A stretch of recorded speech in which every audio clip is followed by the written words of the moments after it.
And we're live. Oh, wow. We are live. That quick. Very quick. So we're so quick, there's no viewers at the moment.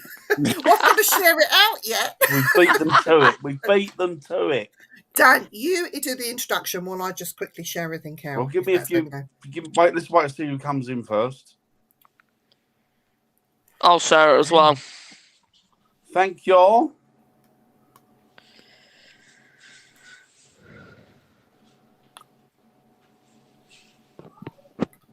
I'll just start. Well, good evening, everybody, and welcome to Simply Spooky on a Wednesday evening. And what a Wednesday evening we got for you tonight. We have Daniel Lee Barnett there, Mythical Legends, and he is, well, I'm going to get him to introduce himself and actually tell you a little bit about himself. But as I say, I hope you've all had a good week, and I hope you're not too traumatized from the show that Lois led for us last night, if you can call it that. But, yeah, I hope you join us, and I hope you put in the comments, if you put in the chat next to the actual show, that you're here, and we are broadcasting loud and clear, and then we can give you a little wave, and then we know that we're making contact and connection with you. That would be very good. Thank you. I can see there's one set of eyes, one person in already. I don't know what's happening tonight. You lot are very slow, or we're very quick. But either way, we should be missing each other. Well, it's my wife doing that, so. Is it? Oh, there you go then. So we know that is. So that's Rita, right? Okay. Hello, Daniel. How are you today? I am very, very well. How are you, Dan? Very good, mate. Thank you very much. I just want to say a massive thank you for coming on tonight and agreeing to this. Viv has been speaking about you non-stop, and she filled me in with a lot of information about you. I know about you. I suppose Eric knows now. And what we'd like you to do is just sort of give a short introduction or an introduction, as long as you want, really, on who you are, what you do, and that's it. Okay. So, hi guys. My name is Daniel Lee Barnett, and I'm 14 years old, and I'm a cryptozoologist, Bigfoot researcher, podcaster, and author. I work with a team, and Viv has joined very, very recently. We research Bigfoot, and I am the young researcher who found the kind of eDNA that has been said and used to be Bigfoot eDNA. So I've been working for the kind of last 5-6 months full time on Bigfoot, and I run conferences. I ran the first Bigfoot conference last year in November, and it was awesome. So yeah, that's amazing. Would you take note of that? Daniel's 14. Look what he's achieved. Mm-hmm.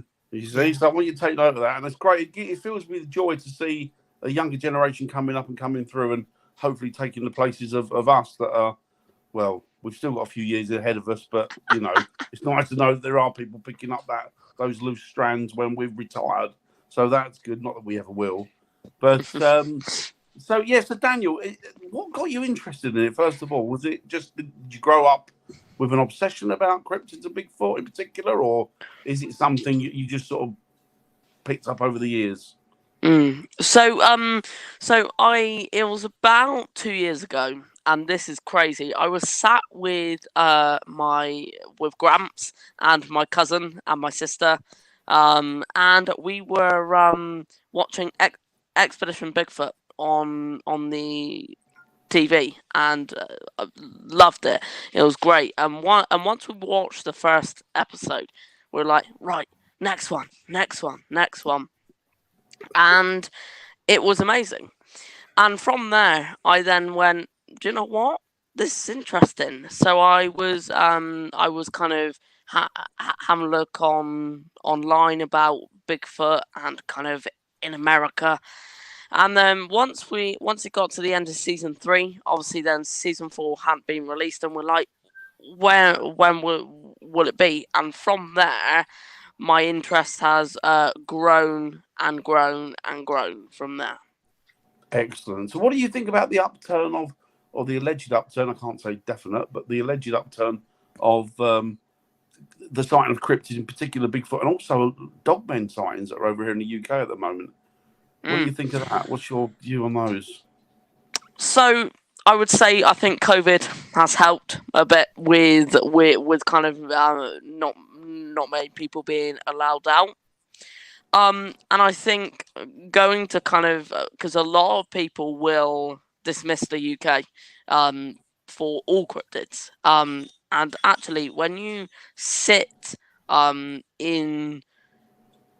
the forest or in the fields, you actually realise the how much land we do have, and where things could roam. And say it's just.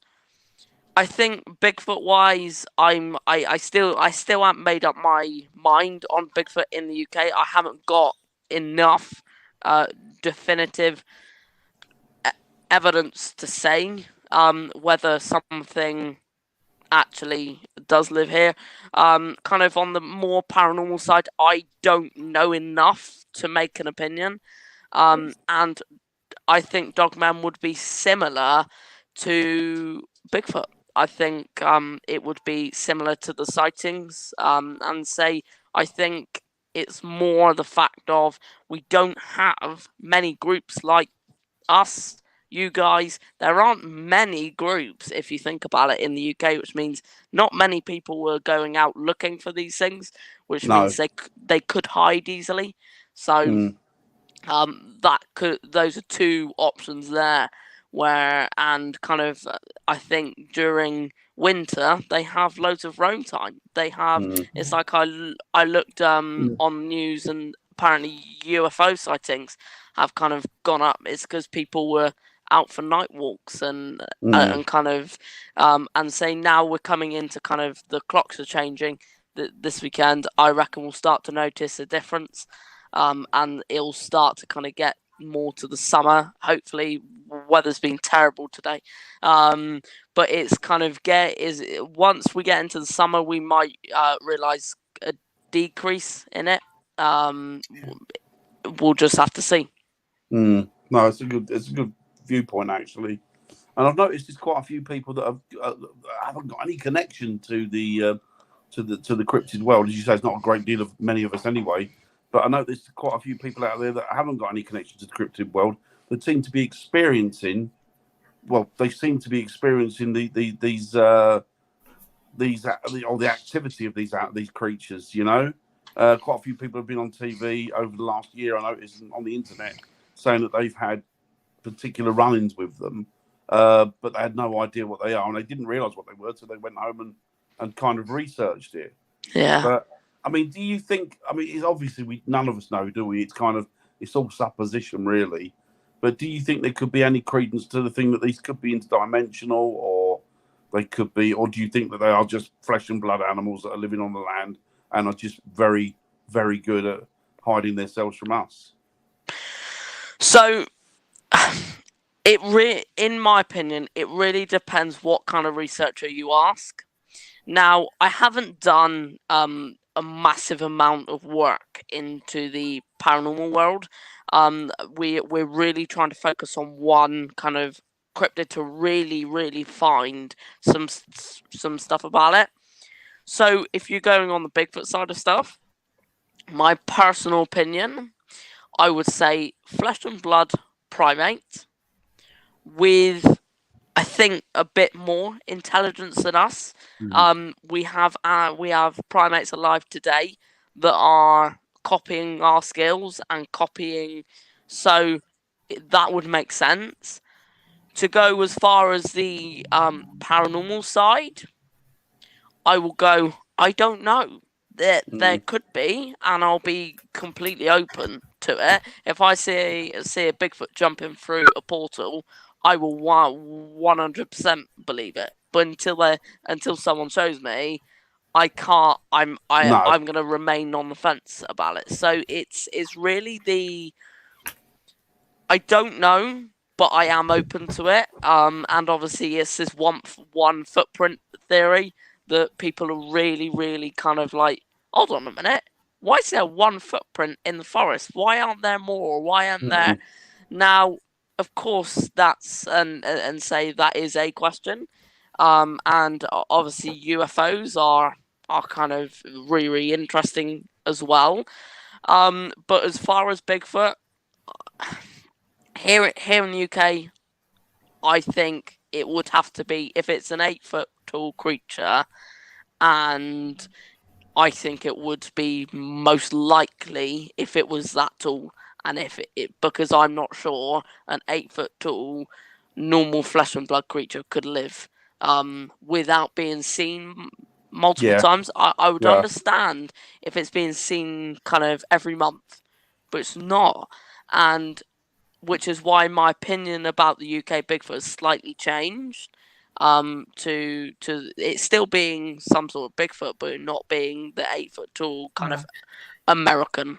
Daniel, I've been doing some research, as you know, these past 4 months coming now, and part of my research looked into the history of sightings throughout time in the UK. Nicola, Noreen. And there was a lot of talk about the woodwoes, and people have described the woodrows and even drawn woodwoes, and it's much smaller in stature than Bigfoot in America.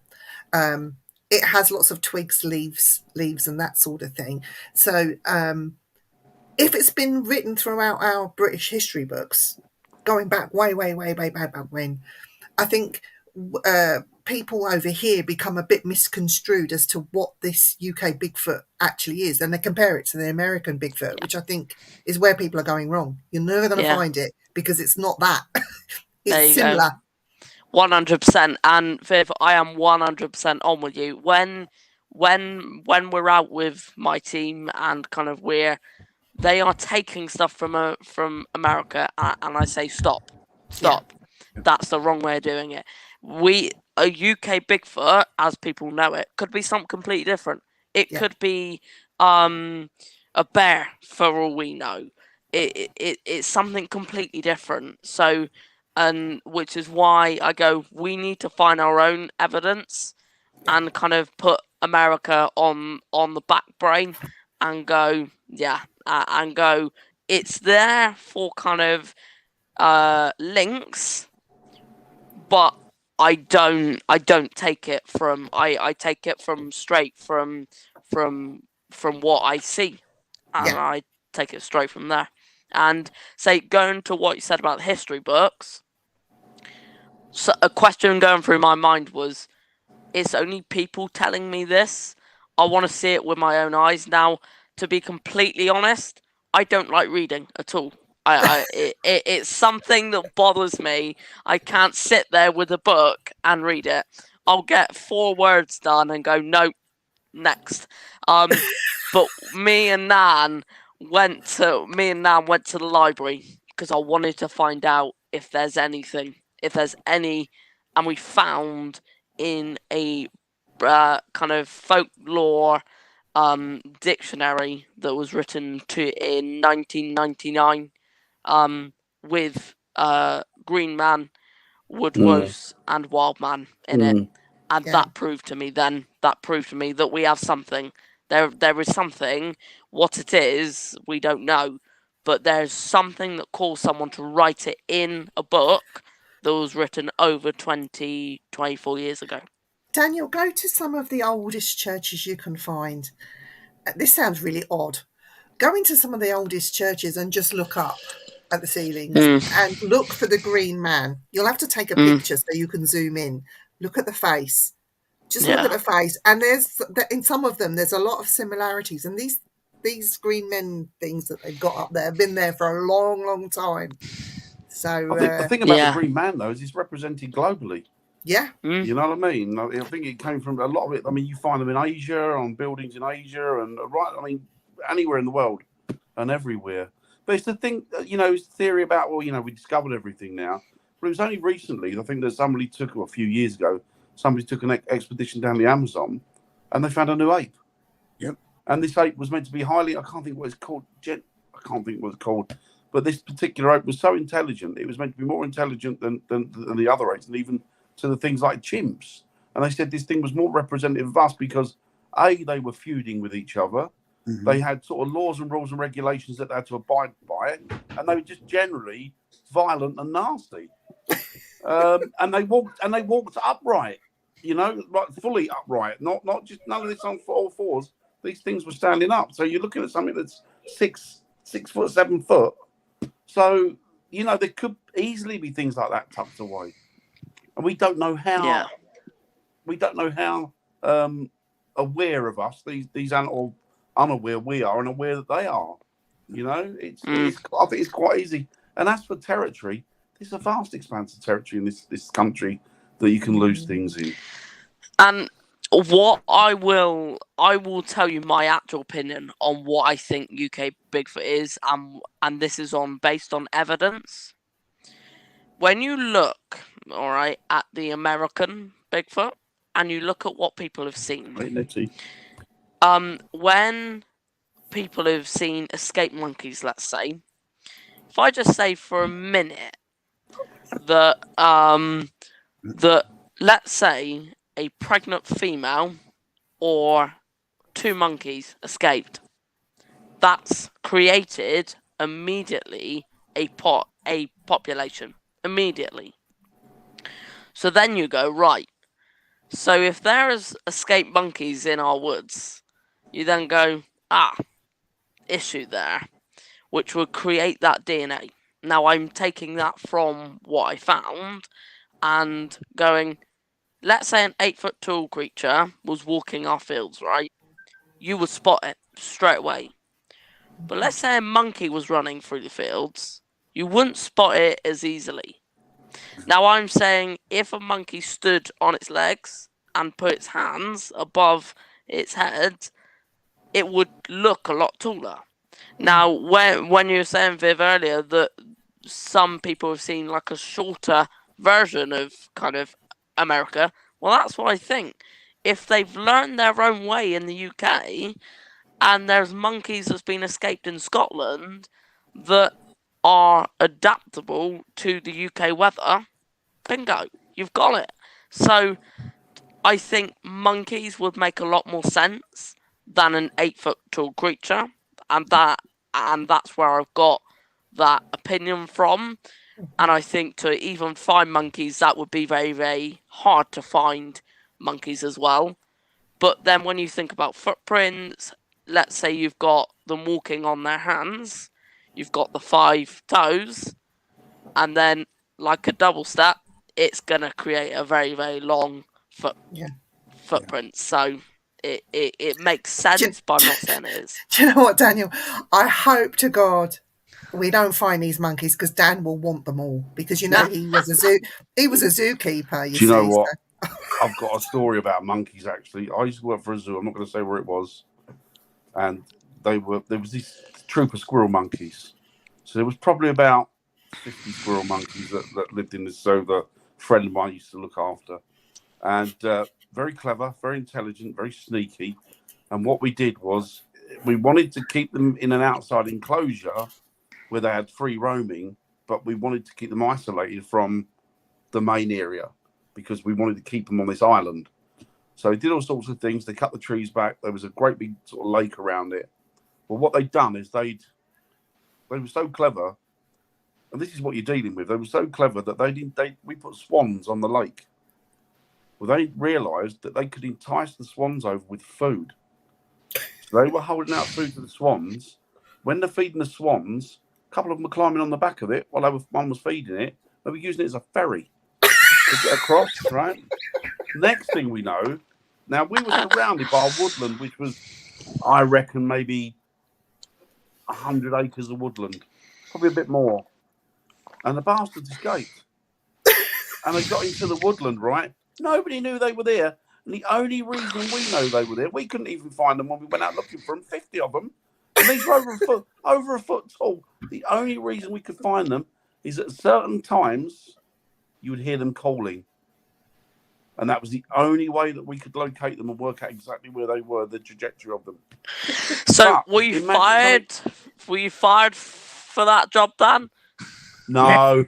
But I'll be honest with you, that's who I worked at. Somebody let a couple of cats escape.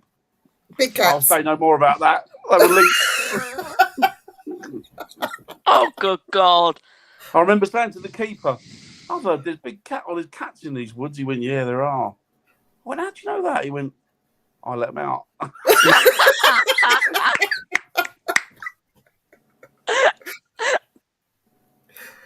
Oh, Well, there you go. There's There you go. there's the answer. That's one zoo. Imagine if there's all of them letting things. You know they get away. I mean, you've only got to look at a lot of the non-indigenous species here, like Chinese water deer, muntjacs, and stuff like that were never meant to be here. They're just roaming across now. Just everywhere you see them. Oh, you Lynn? You see them everywhere. can I just say, before we go any further, Eric, people need to get their wallets out. They need, next month, they need to be heading down to Burnham-on-Sea. They need to buy a ticket. And they need to get to the Purple Spoon Cafe. I'm gonna advertise it on Simply Spooky, and they need to come to this Bigfoot conference. It's called the Bigfoot. Is it called the Bigfoot Bash? Yeah. And it's run by Daniel, and there is going to be. Well, I think there's going to be a bit of a battle because there were two big shows that were aired over here in the UK. One was, we've mentioned already, Expedition Bigfoot, and the other was Finding Bigfoot. And I know which side I stand on. I'm going Finding Bigfoot. And I reckon we should do a vote and have a winner. Yeah. keep them on their toes, so to speak. So we have. Do you want me to say our guests? Yes, go on, go for it. Yeah. So in April, 4 weeks time, which is scaring the living crap out of me. 4 weeks time, we have Ronnie LeBlanc, Rene Holland, and Ryan Goldenbesky, RPG. That's exciting. Now, Viv, something I will say that Ronnie was in Finding Bigfoot as well. Oh, was he? Yes. So we're not counting that. We're not counting. You'll be careful then. We have we've got for the UK. It's the first time we've had all three. So we have Rene Holland from Finding Bigfoot, Ronnie LeBlanc from Expedition Bigfoot, and RPG in the middle to link them both. Yeah. So yes, we'll have all three of them over here, and it should be a very, very good day. Anyone that likes cryptids, honestly, buy a ticket. They're not expensive. Get your backsides down there. I was going to say, get your hairy backsides down there and see what's going on. Because honestly, you don't want to miss this one. No. If you're gonna buy a ticket to go to a conference this year, even if you're into paranormal, it's this one you need to go to. Purely because of the guests that are going to be there, the people, I mean, from all walks of life that go to these things. I've made some fantastic friends from going to the last one, and I'm looking forward to this one. And I need to spend you some money, Daniel. Let's go around. But yeah, it's honestly, just get on it, buy your ticket, just go. It's a great day out, and you will not be disappointed. Honestly, I promise you. And say it's a very, very it's a once in a lifetime chance to meet these three in one. I can't say whether they'll be back or not, but I can almost say this is the first time Ronnie's been over, and on money situations, it's probably the last time he's over. So I will say that to come meet Ronnie here in the UK is awesome. And say it's the first time Rene's done a conference here in the UK, and same as RPG. So to come meet them, all three of them have and say we only have 50 adult tickets left. So kind of let's get on that, and then you'll have a private Q&A with them, and then you can get to meet them. I'll be there. I'll be hosting the Q&A, and we have some vendors there. So yeah, it should be a very, very good day. Exciting times. Yes, Looking forward to it. You coming, Dan? I am, mate. I Yeah. am definitely coming, Daniel. I shall be there, definitely. Oh, he's a With rock fur on. boy. He's a rock boy. I know. I like you Definitely, I'll even be there more. with fur on. What? So what bands do you like? Because you did this. Are you a rocker? Well, I like some rock. Guns N' Roses, AC/DC. Cool. Kind of. Yeah, and then yeah. Metallica. Yeah. Yes. Yeah. It's kind of you got kind of an assortment of rock, and then I like country music as well. Eric, what do you reckon to that? I don't like country music, but I can understand it. I like country music.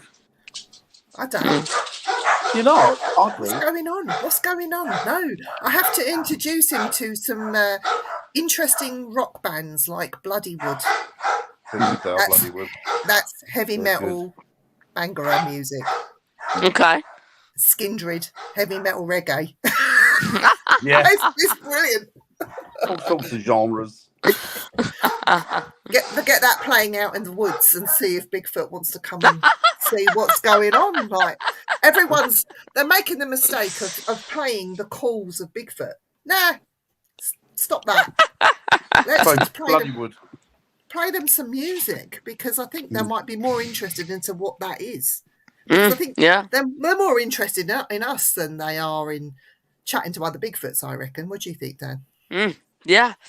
Say I think calls wise, I don't put all my hopes into calls. We've done some calls out there, but I think if you really want a good investigation place, I think you try and keep yourself unknown and trying to keep yourself as quiet as possibly can.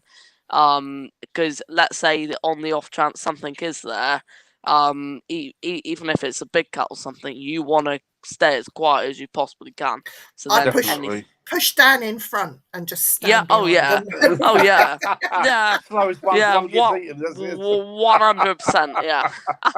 I think Dan's a new mate, Oh yeah. So there's been a lot of sightings as well of not just Bigfoot, but the cryptids scene as a whole here in the UK.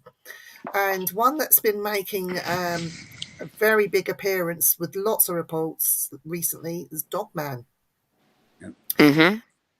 Now, Dan is absolutely obsessed with Dogman. Are you? I can see I by your am. tagline. Yes, I am. I'm obsessed with it. I don't know what. It's only something I didn't even know existed until maybe 3-4 years ago. Actually, it was during the whole lockdown thing, because you go down lots and lots of rabbit holes, don't you? When you're a bit bored, and you can't do anything.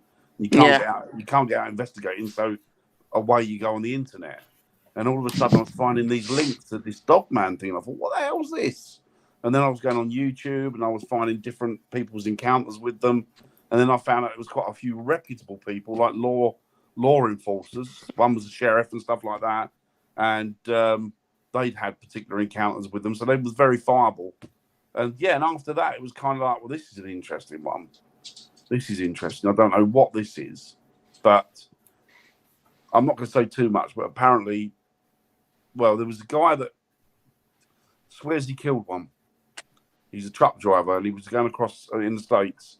And I can't think where he was going through. He was going through this great big valley somewhere, and he had a problem with his truck, and he pulled it over, and he said he went to the back of the truck to see what the problem was. He thought he had a leak or something. He checked the fuel line, checked the lines, found there was a leak. He thought, okay, I'll fix that. Fix it quick. And then he got this feeling like, you don't want to be here. You want to get out of here. Don't just go. So he got into his truck. He drove 30 miles, 40 miles an hour because he didn't want to speed, because he was frightened that the cable was still dodgy. So he drove along, and he said all of a sudden this thing, that it looked into his cab. It was running along beside him.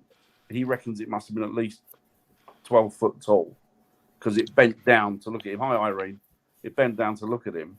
He said it was looking at him and inside the cab. Its eyes were yellow. He said he pulled his gun out, which was a 45. He said he put a bullet into it. He said one was a kill. He said, I knew it was a kill. It went through its eye. He said, and the thing then hit the floor, just rolled. He said, as I looked in the rear view, this thing just rolled crashed into the bushes, dead. Yuck. He said it was dead. I put 2 into it, 1 in the chest and 1 in the eye. He said, he said that was the end of it. He said, but I was so shook that I had to turn around. He said it was still sort of daylight. It was getting dusk, but it was still daylight, still a lot of light there. He said, I turned around and thought, I've got to go back and look for it, see what, because I knew it was dead, so I didn't have any fear. So I went back, he said, and as I've gone back, he went, it must have been maybe a minute or 2. He went, there was a Jeep there, a car. It's like this Jeep. He said, there was a young couple there looking in the thing. He went, but this thing had gone. Completely gone. He said, and I said to him, oh, hi, what are you doing? They said, oh, no, we thought we saw some bears. And he could tell by the way that they were talking to him that they weren't looking, they knew what they were looking for, and it wasn't bears at all. And he said, oh, okay, I just thought, something had gone wrong and you had trouble with your car, and I thought I'd pull over and see if you were all okay. They went, no, it's fine. And he went, you could still see the brush where it had crashed, but the thing was gone within a couple of minutes. So I thought, well, that's unusual. It's definitely dead. I killed it. I definitely killed it. So anyway, he drives away, thinks no more of it.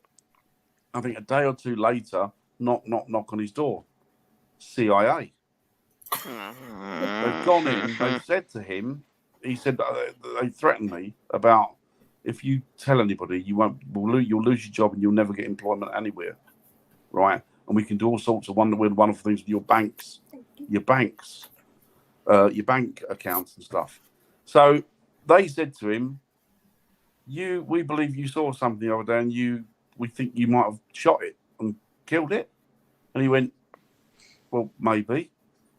And they said, no, maybe about it. We know that it was you that killed it. And they said, we want the gun that you killed it with. So they took the gun away. And as they were leaving, one of them turned around and said, you're in big trouble. What was it he said? You're in really big trouble. You've killed one of our most expensive investments. Mm-hmm. He said, and then they walked off and I never saw him again. He did eventually get the gun back, but he's now out there talking about it. So I don't know what the hell's going on there, but it's an interesting story. I'm trying to get him on the show.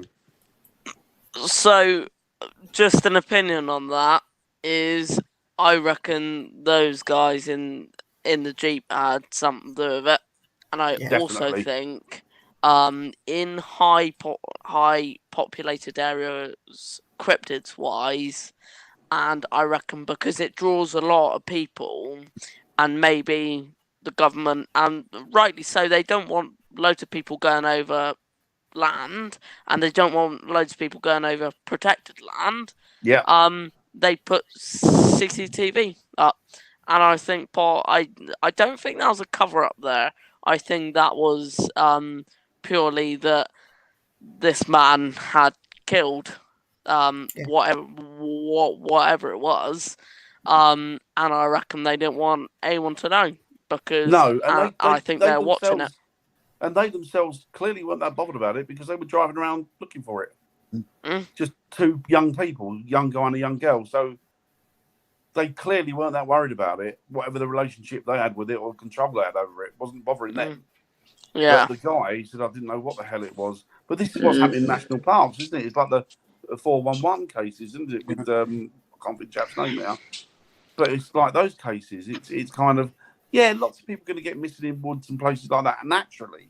Dave Polides. Dave Polides, that's him, Dave Polides.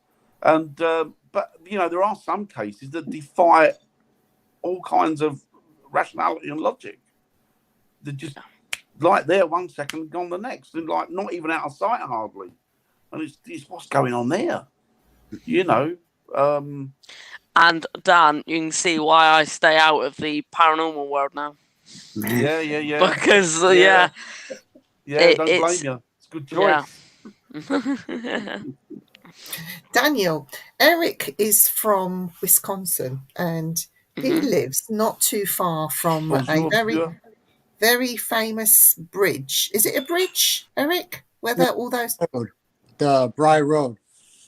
Hi, Andy. So he lives... Bray Road. Bray Road. Bray Road, yeah. So he's not too far from there, and I've told him he's got to get his friend and go for a day trip up to this Bray Road, park up, and do some investigating and reporting. So, Eric, do you want to talk about Brave Roads to Daniel? What you know about it? What you've All I heard? know is that there's apparently a dog man that's been seen there. There's a big statue in the town it's near that people have been seeing it the 80s, 70s, late 70s, I think it is, on to today, to recently. So, That's Okay. a chunk of Wow. time. Wow. Chunk of time, Amazing. isn't it? Yeah. That's amazing. So he's definitely recruited. So we, Yeah. And also, I think once a day, Eric, I receive a Facebook notification saying Eric Thompson has liked your post. Eric Thompson has commented on your post. Eric Thompson has shared this post. yeah, I like sharing. I think it's brilliant what you do. I mean, at 14 years old, like Ben said, it's a big accomplishment. And plus, you wrote a book too. Yeah. That's cool. Yeah. So, do you want me to explain a little bit about it? Yeah. So, my book goes kind of straight back to the start when I was sat in that living room with my cousin that watching Expedition Bigfoot.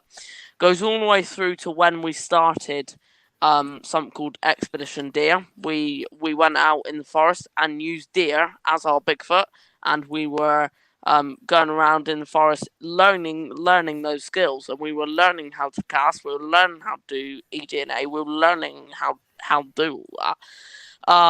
And we were so kind of you got kind of a really good kind of story of when we saw a deer, and kind of then when we finished Expedition Deer, we then moved on then moved on to actually go into a forest that of our pick. Funnily enough, it's a forest 15 minutes away from where I live, and we were looking for where a big cat may live, and then that's when an 18-inch footprint comes in front of us, and then everything obviously blows up from there. eDNA comes back, and then so kind of you've got a massive chunk. I don't know, Viv, have you told those guys about the eDNA? No. No. Okay. I'll let you do that. So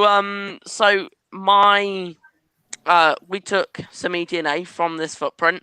We casted the footprint, and we found some other indentations probably about 15 minutes away.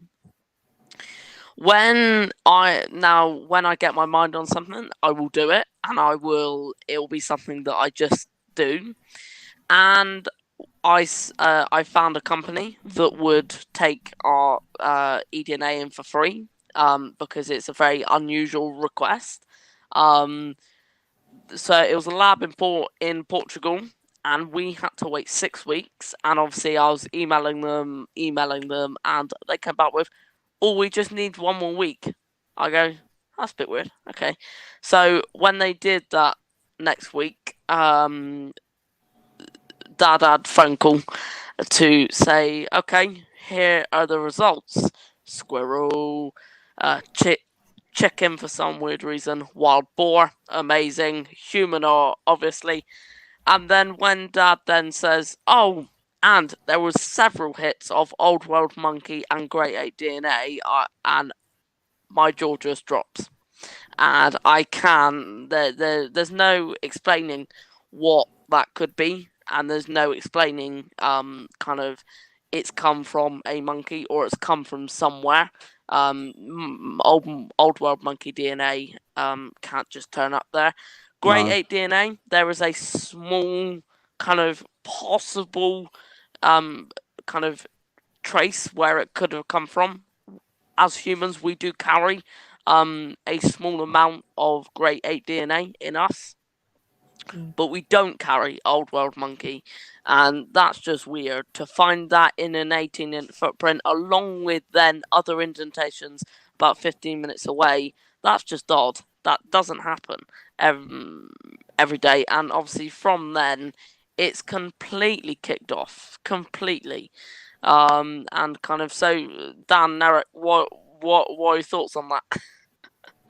I think it's amazing. You're right. Yeah, human DNA does carry. I mean, we carry. I mean, our DNA carries. It carries DNA from more or less every creature to some extent. So I would say our DNA is made up of. It's made up of reptile. It's made up of mammal. It's made up of insect, invertebrate, all sorts of things. But it would. I wouldn't think that old world monkey would show up. No. Unless it was a strong hit on it. I wouldn't think that it would be that it would come through, to be honest.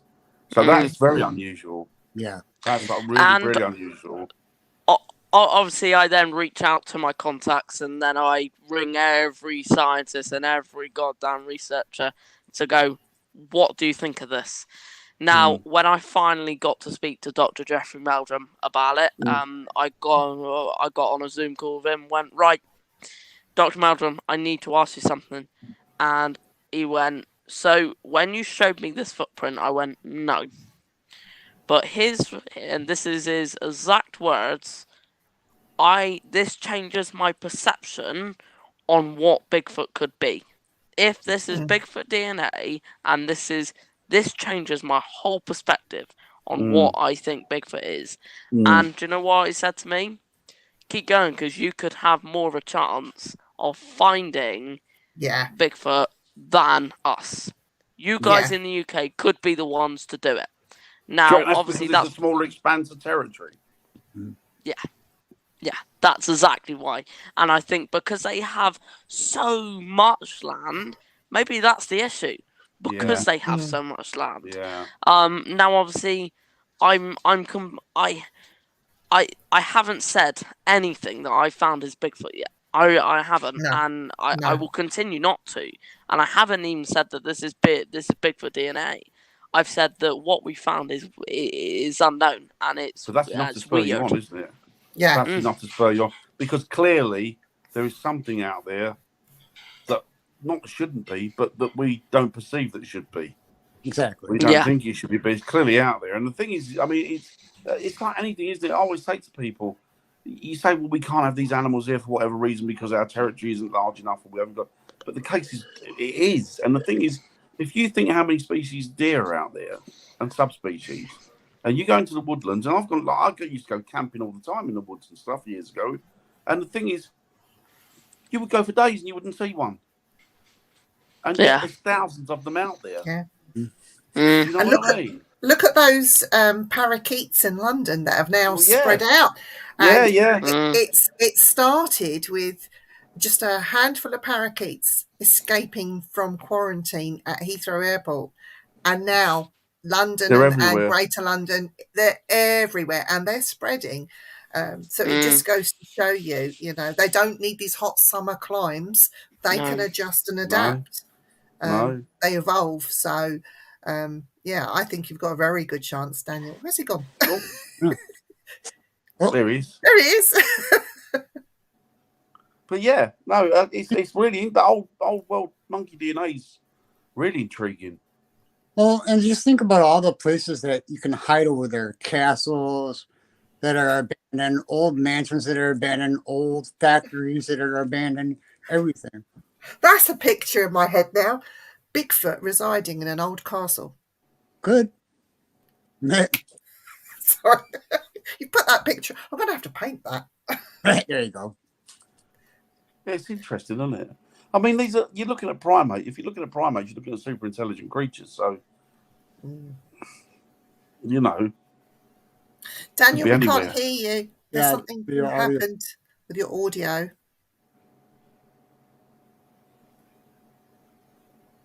We can't hear you. Okay. He'll be back. All right. He's amazing, isn't he? Yeah, he is. Very good. Amazing. I'm very impressed. Yeah. Listen, America, look what we've got. We've got Daniel. Yeah. And we've got Eric. And we got Eric. He's coming over. We've stolen him. Eric's one of us. One of us. We're stealing Daniel. There he is. Now? Yes. Perfect. There you go. There you go. Perfect. Sorry, I had a phone call come through from America, so I needed to. Yeah, so kind of going on from the book then. So we had it then goes on to the podcast, then goes on to kind of then what kind of after the EDNA, and then goes on to future plans, and kind of that. So that is kind of the book. And so yeah, it's there are more coming. I'll say that. Will your book be on sale at the conference in April? Which one? April. Yeah. Yeah. Yeah. Good. Yeah, we'll Cool. be. Good, excellent. Yeah. What's it say? What's the podcast called? Is a podcast out there at the minute? Yeah. Mythical Legends podcast. Mythical. Can you? Yeah. Where can you? What things on So platform? we have, so you can watch the video podcast on YouTube. We're under Mythical Legends Expedition and Podcast. We Perfect. then you can then listen to audio on. I now find out we're on Audible, Amazon, Spotify, iTunes, stuff like that. And Good. then we now have a website. So if you search in mythicallegends.co.uk, it will come up with our website, and kind of you'll find conferences and everything you need to know about the podcast and that on there. Brilliant. Thank you, Daniel. Right. So I hope you lot are all listening to that. Something I will go on to very briefly is we have a second conference this year, which I'm also excited about. It's kind of, in one way, it's the big one of this year, let's say. So we have, to my surprise, 11 speakers this year. Wow. Which is huge, and I don't know how we're gonna do it. We've got. We'll go through the night. We're hard. We go through the night. Yeah. We don't mind. We have many vendors there. I think my count was 12.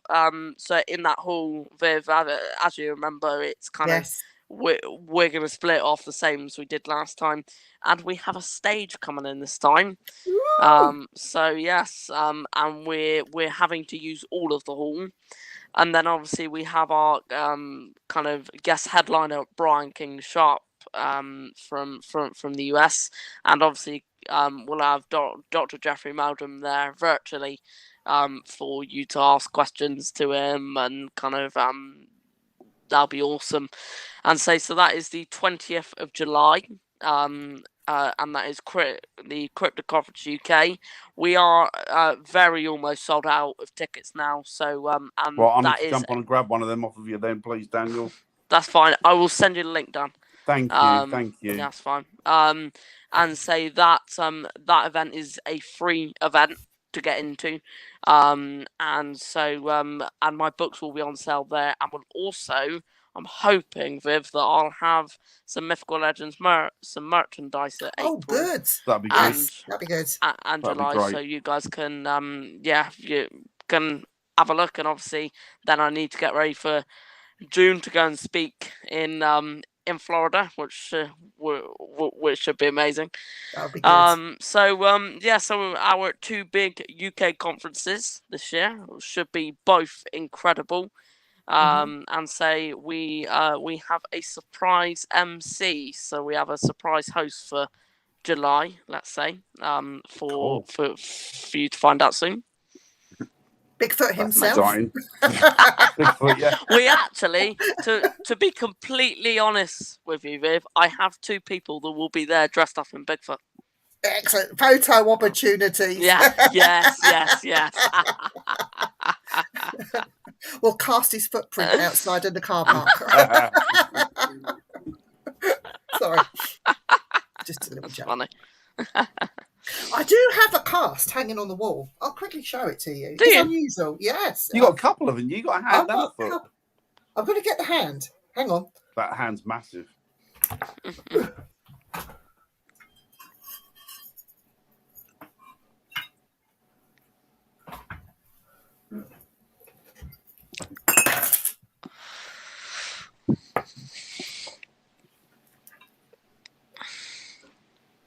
Okay, I'm back.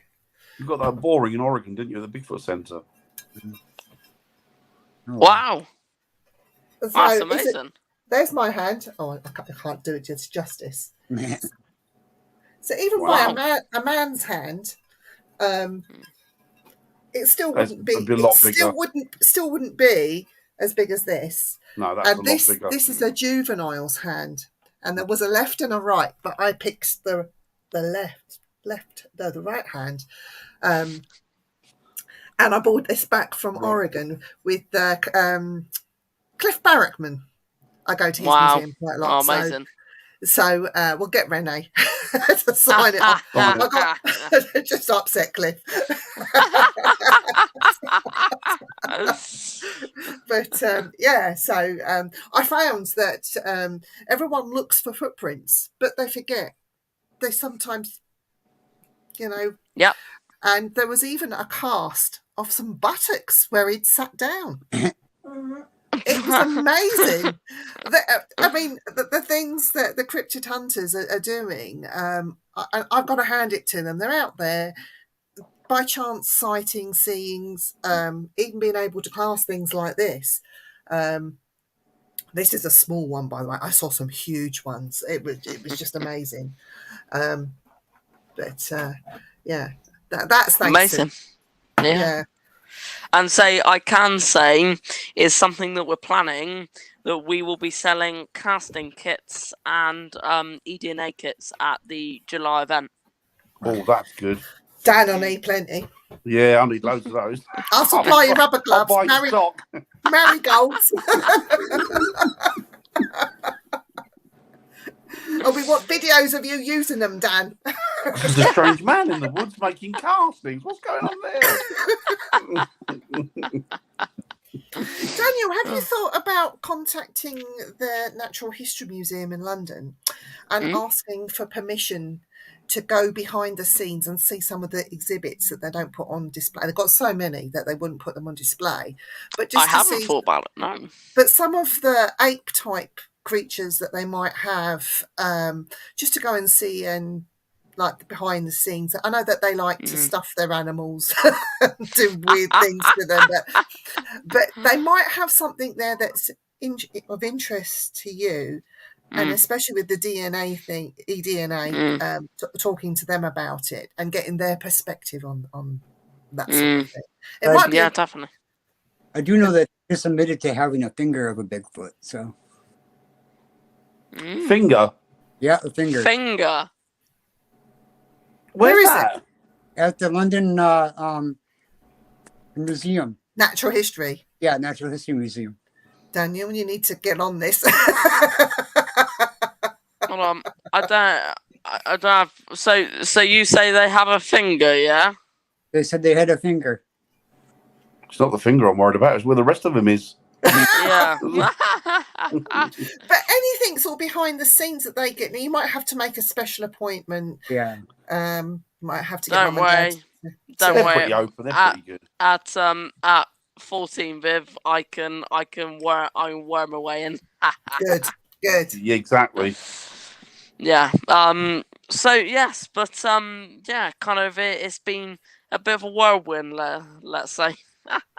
Yeah, Well, it sounds it. I'm excited to see what happens next, because this is just the start for you, Daniel, and you're only 14. Yeah. And you've got all your school life, your exams and everything else to get out of the way. But once that's done and dusted, to see what you do next, I think it's going to be an awesome, for us oldies to sit back and see what you're doing next. I just think it's going to be fantastic. Definitely. Yeah, definitely. Yeah. Yeah. So yes, it's hopefully, yeah, it should be amazing.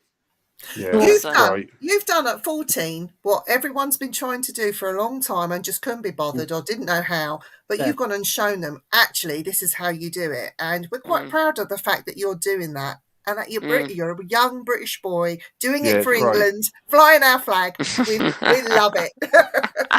So do you think after doing it at this young school age that you're going to carry this on into college or some kind of degree on something?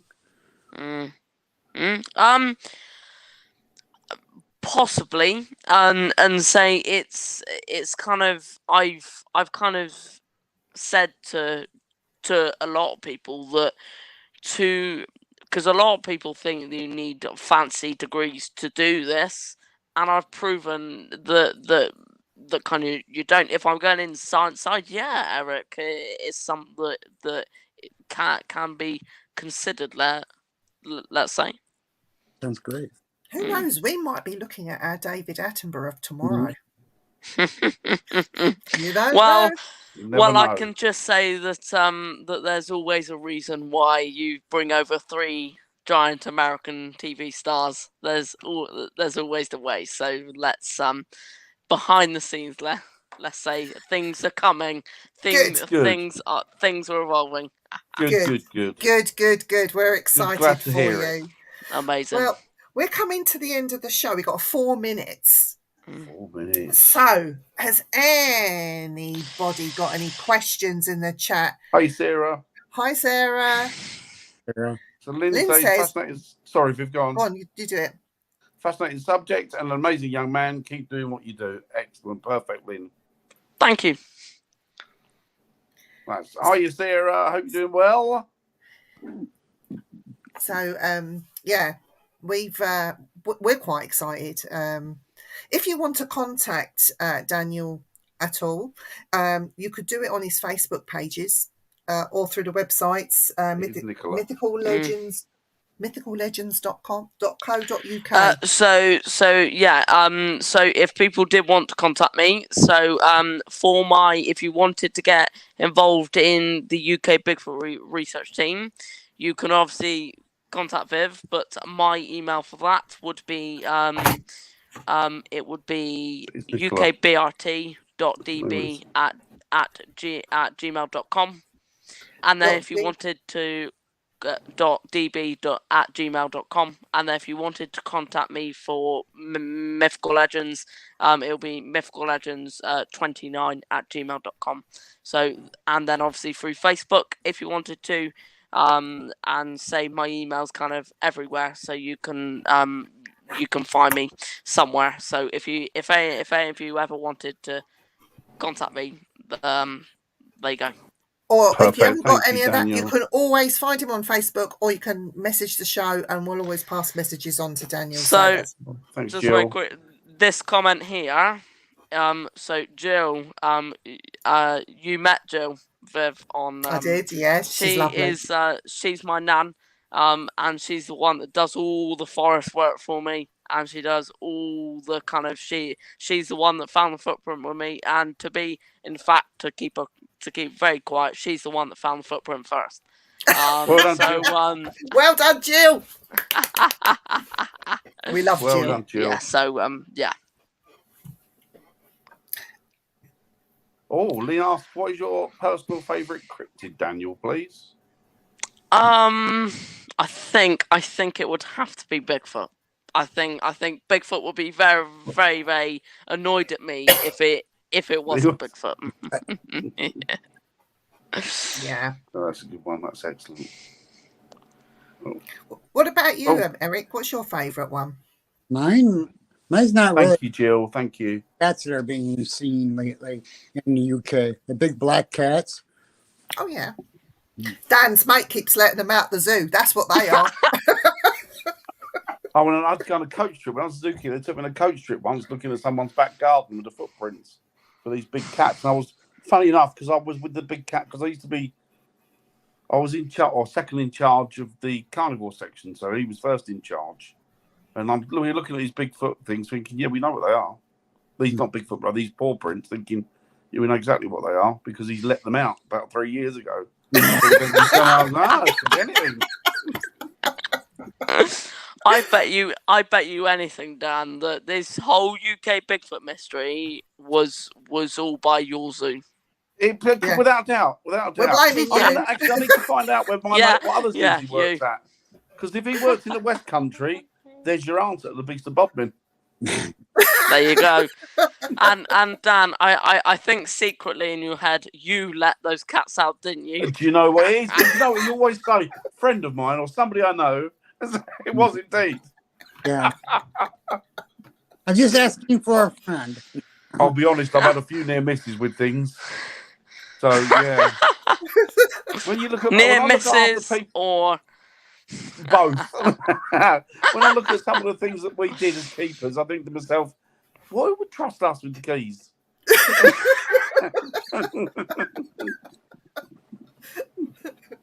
Well, you've Oh. helped the cryptids. They can grow in the UK by letting these animals out. Yes, Hera. Just don't ask him to come round and look after your pets when you go No. on holiday. Just They don't. call it escape. I call it environmental enrichment. It's it's a tightrope that we're walking here. Daniel, Oh. it's been an absolute honour having you Bless on. you, Daniel, and thank but you so much. we'd like you back. You're welcome. So Yeah, that's fine. We'll leave you alone for a few weeks because we know you're going to be busy. But afterwards, just as like a little wash up, tell us Let's how it do went. after April. So we'll have a chat in April. That'd be great. And then That'd be great. and then kind of we'll organise that after April. Yeah, Thank you, let's do Daniel. it. And Let's also do a it. big thank you to that unsung hero, Jill. Yes. Robert, thank you, Jill. Well, if it weren't for Jill, Daniel wouldn't be Exactly, here. So, exactly. Well, that's very true. Yeah. Exactly. Well, they say behind every great man is a great woman. That's what they say, isn't it? No, Doesn't what I necessarily have to be a wife. It could be a nan or anybody. Dan, nans are always the best. Remember Awesome. that. Nans are awesome. They're always the best. Nans are awesome. Oh, amazing! It's been wonderful to be on the show, guys.